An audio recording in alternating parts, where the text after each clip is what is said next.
오늘은 절대왕정 시대 30년 전쟁에 대해서 강의를 시작하겠습니다. 30년 전쟁은 프로테스탄트 진영과 카톨릭 진영으로 분열되었던 유럽의 여러 국가들이 1618년부터 1648년에 벌인 전쟁을 말하죠. 자, 이 30년 전쟁은 1648년 베스트팔렌 국제조약으로 끝날 때까지 30년 동안 치열하게 전개되어서 특히 독일을 비롯한 중부 유럽 지역을 황폐화시켰습니다. 전쟁 초반에는 이 수세에 몰렸던 프로테스탄트 진영이 전세를 역전시키는 계기가 된 것이 바로 1631년 스웨덴의 구스타브스 아돌푸스의 군대와 신성 로마 제국의 틸리 군대가 격돌해서 이 스웨덴의 구스타브스 아돌푸스의 군대가 승리한 브라이텐펠트 전투였습니다. 이 짐이 곧 국가였던 이 절대왕정 시대입니다. 16세기, 18세기 기간을 서양 역사에서는 절대왕정 시대라고 부르죠. 15세기에 접어들게 되면 지방 분권적이었던 중세 사회가 해체되고 국왕을 정점으로 한 중앙 집권화가 경쟁적으로 추진이 되었습니다. 이때 영국에서는 튜터 왕가, 프랑스에서는 부르봉 왕가, 오스트리아에서는 합스부르크 왕가가 절대 왕정을 수립했죠. 물론 이런 변화는 정치면에만 국한된 것은 아니었습니다. 정치, 경제, 사회, 문화 등 모든 측면에서 새로운 움직임들이 나타났죠. 무엇보다도 국왕의 권력을 집중시키기 위해서는 실질적인 수단이 필요했습니다. 관료제도나 조세제도, 법률의 체계화 등 이런 제반 조건이 요구되었죠. 그리고 가장 직접적이고 절실했던 것은 바로 군사력의 구비였죠. 대내적으로는 왕권에 도전하는 저항 세력을 견제하고 대외적으로는 외세의 침략에 맞서기 위한 것이었죠. 그렇기 때문에 이 절대왕정 시기에 각 국가들은 상비군 제도를 도입하고 또 이 상비군들을 정예화하면서 앞다투어서 군대 규모를 늘리기 시작했습니다. 자연스럽게 전쟁이 빈발하고 승리를 향한 열망은 더욱 높아지게 되었죠. 생산을 넘나드는 긴장된 분위기 속에서 새로운 전략 전술과 무기 체계가 대두하게 된 것입니다. 이런 절대왕정 시대에 벌어진 가장 대표적인 충돌로 30년 전쟁을 꼽을 수가 있는데요. 1970년에서 80년대의 서양 역사학계를 뜨겁게 달궜던 군사혁명 논쟁도 이 30년 전쟁으로부터 촉발됐을 정도로 이 전쟁은 중요한 사건이었죠. 이 30년 전쟁이라는 이름처럼 30년 동안 간헐적으로 벌어진 이 전쟁은 처음에는 프로테스탄트 세력과 카톨릭 세력 간의 종교적 갈등으로 시작이 되었습니다. 1517년 10월 말에 독일의 마르틴 루트가 비텐베르크에서 불을 붙인 종교개혁으로 인해서 프로테스탄트 교도들이 급성장하면서 이후 100여 년 동안 가톨릭 교도들과 불협화음이 지속되었던 것입니다. 1618년 첫 충돌이 벌어진 이후 그 범위가 점차 확대되면서 이제 전쟁은 단순히 종교적 갈등 차원에 머물지 않게 되었습니다. 유럽 내 힘센 왕가들 간의 이권 쟁탈전으로 그 성격이 변질이 되어버린 것이죠. 프라하의 백산 전투, 루터 전투, 브라이텐펠트 전투, 리첸 전투, 로크루아 전투 이와 같은 치열한 접전이 주로 중부 유럽에서 벌어졌던 것입니다. 자, 이 과정에서 마우리츠, 구스타부스 아돌푸스, 발렌슈타인 등과 같은 탁월한 군사 지도자들이 등장했죠. 자, 이러한 지도자들 덕분에 연속 사격 방식과 선형 전술, 야전포의 활용과 같은 전략 전술상의 진전이 이루어졌던 것입니다. 이런 변화의 이면에는 근본적으로 소총이나 대포와 같은 화약 무기 개량과 효율적 사용이라는 무기 체계상의 발전이 놓여 있었습니다. 이 점을 잘 보여주는 사례가 바로 브라이텐펠트 전투였는데요. 바로 이 전투에서 국민 개병제가 도입이 되고 또 대포의 경량화와 표준화 등이 도입이 됩니다. 자, 이러한 것들을 성공적으로 단행했던 바로 이 아돌푸스의 스웨덴군이 당대 유럽의 최강을 자랑하던 스페인의 테르시오 부대를 격파하고 프로테스탄트 진영의 첫 승리를 안겨줬죠.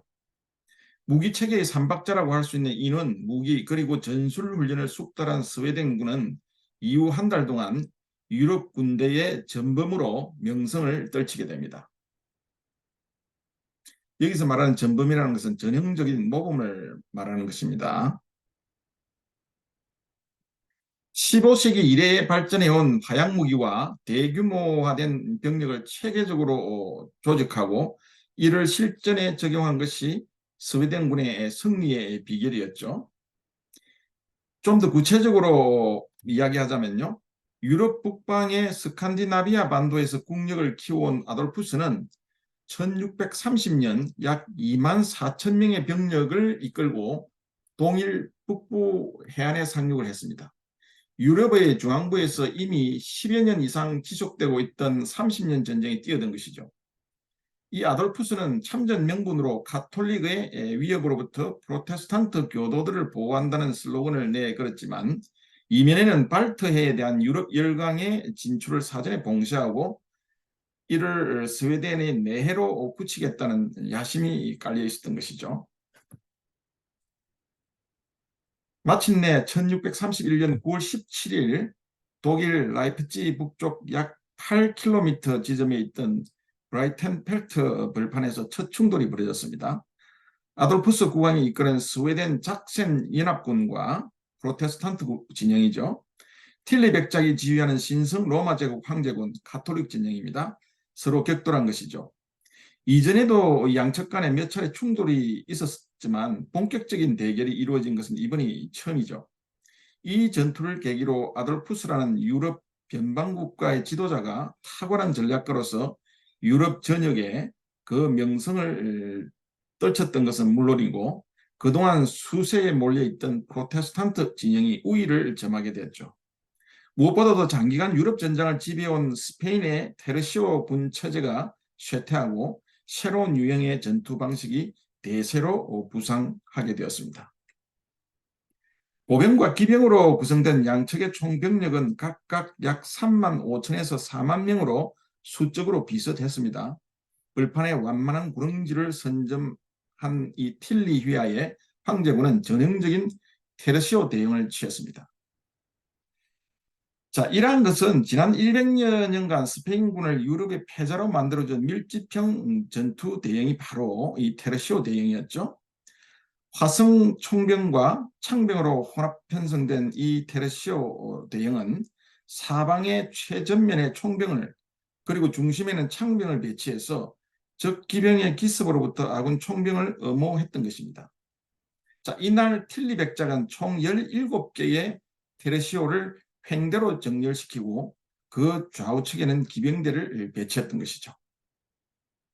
자, 이에 대응해서 스웨덴군 역시 총병과 창병 그리고 기병으로 부대를 편성하고 개인 간격을 다소 넓게 배치를 했습니다. 그런데 스웨덴군에는 틸리어의 황제군이 보유하고 있지 않았던 것이 하나 있었죠. 바로 포병부대입니다. 스웨덴군의 모든 연대는 3파운드짜리 포탄용 야전포가 2문씩 있었죠. 특히 중앙선두에는 수십 문의 대포로 무장한 야포부대가 집중 배치되었던 것입니다. 약 3km 길이의 횡대로 상호 대응하게 병력 배치를 마친 양군은 9월 17일 정오경에 화끈한 포격전을 시작으로 거의 5시간 동안 공방전을 펼치게 됩니다. 전투 초반에 우세한 듯 했던 틸리군의 예봉을 꺾고 승리하는 데 결정적으로 기여한 것은 스웨덴군의 야전 포병이었습니다. 활짝 트인 계알지에서 전투가 벌어진 덕분에 스웨덴 포병은 그 진가를 발휘할 수 있었던 것이죠. 이 전투에서 아돌푸스 군의 5천여 명에 비해 틸리군은 거의 2만 명에 달하는 전사상자를 낼 정도로 참패를 당했던 것입니다.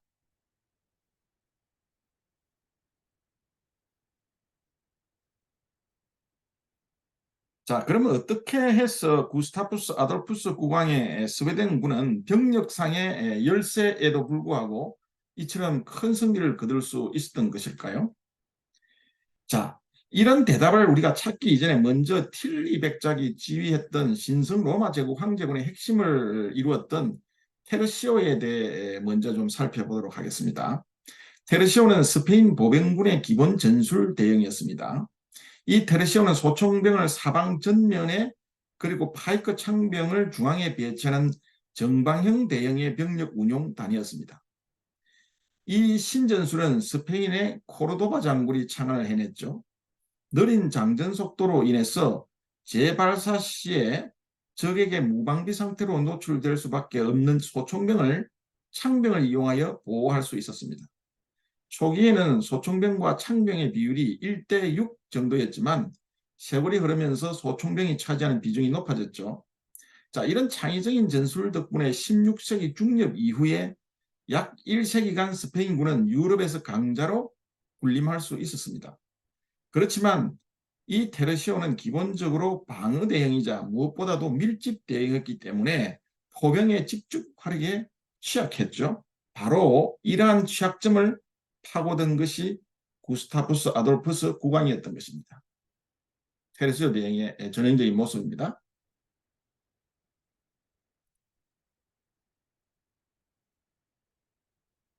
이 구스타푸스 아돌푸스는 제위 초반에 혁신적인 군 개혁을 단행해서 스웨덴군의 전력을 크게 신장시켰습니다. 우선 스웨덴에서 징병제를 체계화해서 역사상 최초로 근대적인 국민군에 견줄 만한 군대를 만들었습니다. 유럽의 다른 나라에 비해 스웨덴은 춥고 척박한 북방에 위치하고 있던 탓에 동원할 만한 병력 자원이 매우 제한돼 있었죠. 그렇다고 대규모로 용병을 고용할 만한 재정적 여력도 없었습니다. 자, 이런 상황에서 자국민 남성들 중에서 약 4만 명을 징집해서 군대를 편성했던 것이죠. 이후에 아돌푸스는 이런 국민 군대의 전투력을 극대화할 수 있는 방향으로 무기와 무기 체계를 표준화했습니다. 먼저 이 개인용 화기인 머스킷, 즉 화성총이죠. 이 화성총의 길이를 줄이고 경량화했습니다. 자, 이를 토대로 소총병의 수를 늘려서 소총병과 창병의 비율을 거의 동일한 수준으로까지 만들었죠. 좀 더 구체적으로 설명을 하자면요. 4개의 중대로 편성된 1개 대대를 216명의 창병과 192명의 소총병으로 구성해서 화력을 대폭 증강했습니다. 자, 이런 구성상의 이점을 극대화할 목적으로 이른바 T자형 전투 대형을 창안해서 부대를 공세적으로 운영을 했던 것입니다. 한마디로 말하자면 무기와 부대 편성 그리고 그에 따른 전투 대응을 표준화해서 전술적 병력 운영을 가능하게 했던 것이죠. 자, 그러나 스웨덴군의 무기 체계에서 무엇보다도 눈에 띄는 점은 경량화된 야전용 대포였습니다. 사실상 14세기 초 이래 꾸준한 발전에도 불구하고 당시 전장에서 사용되고 있던 대포는 여전히 많은 한계점을 안고 있었죠. 가장 큰 문제는 대포가 너무 무겁다는 것이었습니다. 야전의 지휘관들은 장거리 활약과 기동성을 갖춘 야전포를 필요로 했지만 불가능했죠. 제한된 기동성과 부정확한 포격술도 문제였지만 대포를 발사 가능 상태로 원위치시키는데 너무 많은 시간이 걸렸던 것이죠. 이런 문제로 인해서 16세기까지 대포를 주력 화기로 채택해서 군사적 우세를 점해온 프랑스의 헤게모니가 쇠퇴해지게 됩니다. 그 대신에 기동성과 빠른 발사 속도를 갖춘 야전포를 개발하고 이를 보병과 기병 전투력과 효과적으로 결합한 스웨덴이 새로운 군사 강국으로 부상할 수 있었던 것이죠. 아돌푸스는 금속 재련술과 제작 기술상의 혁신을 통해서 대포 포신의 길이를 줄이고 특히 무게를 경감시켜서 전장에서 보병과 함께 운용할 수 있는 야전포를 개발했습니다. 일명 연대포라고 불린 이 소형 대포는 스웨덴 군 무기 체계 개혁의 대표적 산물이었습니다. 이 대인용 대포는 3파운드짜리 포탄을 분당 8발에서 12발까지 발사할 수 있었죠. 특히 이 대포는 무게가 123kg으로 가벼워서 한 필의 말이나 3명의 병사가 운반할 수 있었습니다. 자, 이처럼 발사 속도와 기동성이 우수한 야전포를 대대별로 2문 내지 3문씩 배치하고 이를 증강된 소총병의 화력과 효율적으로 결합을 해서 막강한 집중화력을 구사할 수 있었던 것이죠. 자, 이런 전술상의 혁신을 통해서 전투력을 대폭 강화한 스웨덴군은 1631년 브라이텐펠트 전투에서 그동안 유럽에서 무적을 자랑해오던 틸리 백작의 정예에 테르시오군을 완파할 수 있었던 것입니다.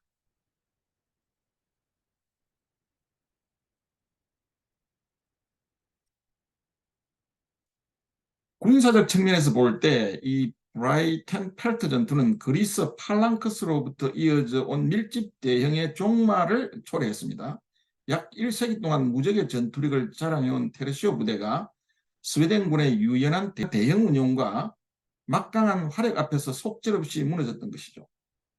전형적인 테르시오 부대의 전투 방식을 고집한 틸리 백작에 비해서 아돌푸스는 T자형으로 편성한 보병 대형과 빠른 기병대를 융통성 있게 운용해서 반격을 했던 것입니다. 무엇보다도 경량의 야전포를 이용해서 적군이 한 발을 쏠 때 스웨덴 군 포병은 3발 이상을 발사할 수 있었죠. 결과는 이미 이야기했던 바와 같이 스웨덴군의 완성이었습니다. 무엇보다도 승리의 원동력은 아돌푸스가 선제적으로 단행한 제반 군제 개혁에 있었습니다. 하지만 이 아돌푸스가 당대의 천재적 군사 전략가이면 분명하나 그렇다고 해서 전혀 새로운 전략 전술이나 무기 체계를 고안해낸 것은 아니었습니다. 기존에 이미 존재하던 무기 체계를 기발한 창의성을 발휘해서 체계화하고 효율성을 향상시킨 것에 불과했죠. 당대 무기의 발전을 적극 수용하고 이를 부대 훈련과 결합시켜서 전투력을 극대화했던 것입니다. 이 전투에서 승리한 덕분에 프로테스탄트 진영은 독일 중북부 지역에 대한 카톨릭 진영의 지배권 확대를 저지할 수 있었습니다. 한 국가 지도자의 창의성과 비전이 얼마나 중요한 부국강병의 열쇠인가를 단적으로 보여주는 사건이 바로 30년 전쟁의 중요 전환점으로 평가되는 브라이텐펠트 전투가 아닐까 합니다.